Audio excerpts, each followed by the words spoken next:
Hello বন্ধুরা, আবারও চলে এলাম আমি শেফালি দির রান্নাঘরে। আজকে তৈরি করব মোচা দিয়ে একটা সুন্দর রেসিপি। মোচার রেসিপি তৈরি করব আর সেই রেসিপিটা তোমাদের সঙ্গে শেয়ার করব। দেখুন বন্ধুরা, এখানে আমি বড় সাইজের একটা কাঁচকলার মোচা নিয়ে নিয়েছিলাম, কলার মোচা। আর সেই মোচার সঙ্গে দুখানা আলু দিয়ে দিয়েছি কুচি কুচি করে কেটে। মোচা আর আলু আর তার সঙ্গে কিছুটা এই যে ছোলা, কাঁচা ছোলা দিয়ে দিয়েছি। সবগুলোকে একসঙ্গে করে সেদ্ধ করে নেব।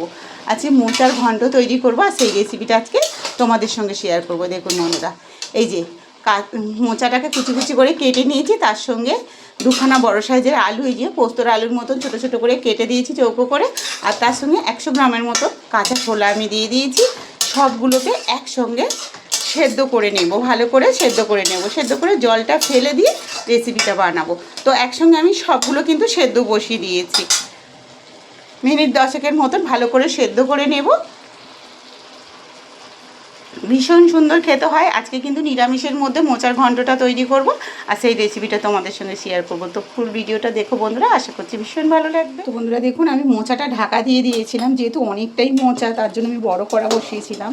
তো আমি সেদ্ধ করে নিয়েছি, এবার ঢাকনাটা খুলে নেব। ঢাকনাটা খুলে দিয়েছি। দেখুন, আমি ছোলাগুলো কিন্তু ভিজাইনি, কাঁচা ছোলাই দিয়েছিলাম। দেখুন এর সেদ্ধ হয়ে গেছে আর ছোলাগুলোও কিন্তু সেদ্ধ হয়ে গেছে। তো বন্ধুরা দেখুন, আমার কড়াটা গরম হয়ে গেছে।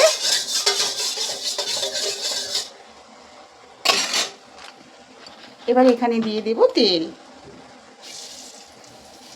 প্রায় 50 গ্রামের মতন এখানে আমি তেল দিয়ে দিয়েছি। আর এটা আমি সরষের তেলে করছি, যেহেতু নিরামিষ করছি সরষের তেলে করলে কিন্তু ভালো লাগবে খেতে। তো দেখুন বন্ধুরা, এখানে 2টো তেজপাতা দিয়ে দিলাম।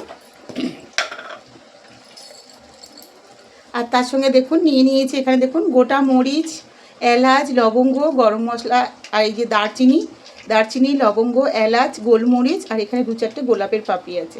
এটা আমি দিয়ে দিলাম, সব একসঙ্গে আমি মিক্স করে রেখেছিলাম, তার জন্য ওটা দিয়ে দিলাম। এবার এগুলোকে আমি একটু ভালো করে ভেজে নেব তেলে। এইভাবে মোচার রেসিপি বন্ধুরা একদিন নিরামিষের দিন বানিয়ে খেয়ে দেখবেন, ভীষণ সুন্দর লাগে। একবার খেলে কিন্তু মন ভরবে না, বারবার খেতে ইচ্ছে করবে। যে এত তেল মশলা না খেয়ে নিরামিষ পদ্ধতিতে এইভাবে একবার মোচাটা করে খেয়ে দেখি, এতটাই টেস্ট হয়, ভীষণ সুন্দর হয় বন্ধুরা এইভাবে মোচা রান্না করলে।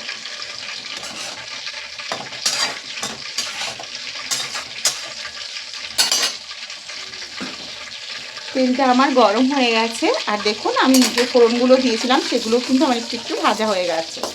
এবার এখানে আমি মশলাগুলো দিয়ে দেবো। এখানে দেখুন বন্ধুরা, আমি 4খানা টমেটো কেটে রেখেছি আর কিছুটা ধনেপাতা, 4টে কাঁচা লঙ্কা। এবার এই তেলের মধ্যে আমি টমেটোগুলো দিয়ে দেবো। টমেটোর পরিমাণটা একটু বেশি দিয়েছি, যেহেতু বড় মোচাটা অনেকটাই হবে, তার জন্য আমি 4টে টমেটো দিয়েছি। আর তার সঙ্গে 5খানা কাঁচা লঙ্কা দিয়ে দিয়েছি, ধনেপাতাটা পরে দেবো। এর মধ্যে টমেটোগুলোকেও ভালো করে কষিয়ে নেব।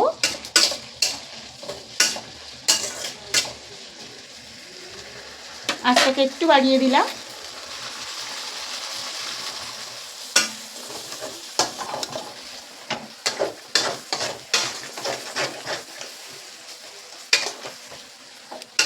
টমেটোগুলো কিন্তু একদম গলে গেছে। দেখুন বন্ধুরা, মশলাটা সুন্দরভাবে কষানো হয়ে গেছে আর টমেটোটা একদম পেস্ট হয়ে গেছে। দেখুন, এবার এখানে যে মোচাগুলো আমি রেখেছি,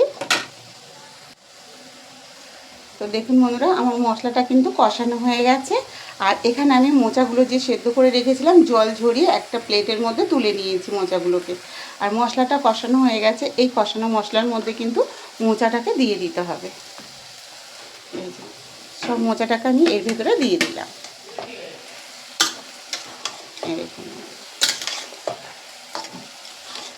একদম হালকা মশলাই হবে, কিন্তু খেতে অসাধারণ হবে বন্ধুরা। এই মোচার ঘন্ট নিরামিষের দিন এই পদ্ধতিতে একবার বানিয়ে খেয়ে দেখুন বন্ধুরা, আশা করছি ভীষণ ভালো লাগবে, সবারই পছন্দ হবে।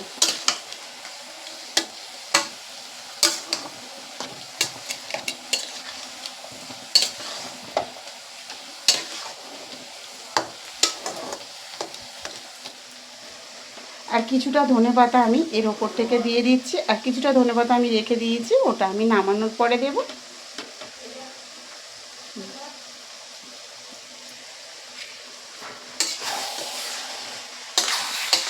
একটা সানরাইসের গরম মশলার গুঁড়ো আর ধনেপাতা দিয়ে লাস্টে নামিয়ে নিতে হবে। দেখুন বন্ধুরা কতটা সুন্দর হয়েছে মোচার ঘন্টটা। তো এবার একটা এখানে প্লেট নিয়ে নিয়েছি, প্লেটের মধ্যে মোচার ঘন্টটাকে আমি নামিয়ে নিচ্ছি। এখানে কিন্তু অনেকটা মোচার ঘন্ট হয়েছে বন্ধুরা, এই দেখুন, দেখেই বুঝতে পারছো। তো বন্ধুরা দেখুন একদম গরম গরম মোচার ঘন্ট আমার রেডি হয়ে গেছে। দেখুন কতটা সুন্দর হয়েছে বন্ধুরা, দেখুন। কারা কারা মোচার ঘন্ট খেতে ভালোবাসেন অবশ্যই বন্ধুরা কমেন্টে জানিও। আর আজকের এই মোচার ঘন্টের রেসিপিটা কিন্তু একদম ভিন্ন স্টাইলে আমি করে তোমাদের সঙ্গে শেয়ার করলাম। তো কেমন লাগলো বন্ধুরা অবশ্যই কমেন্টে জানিও আজকের রেসিপিটা।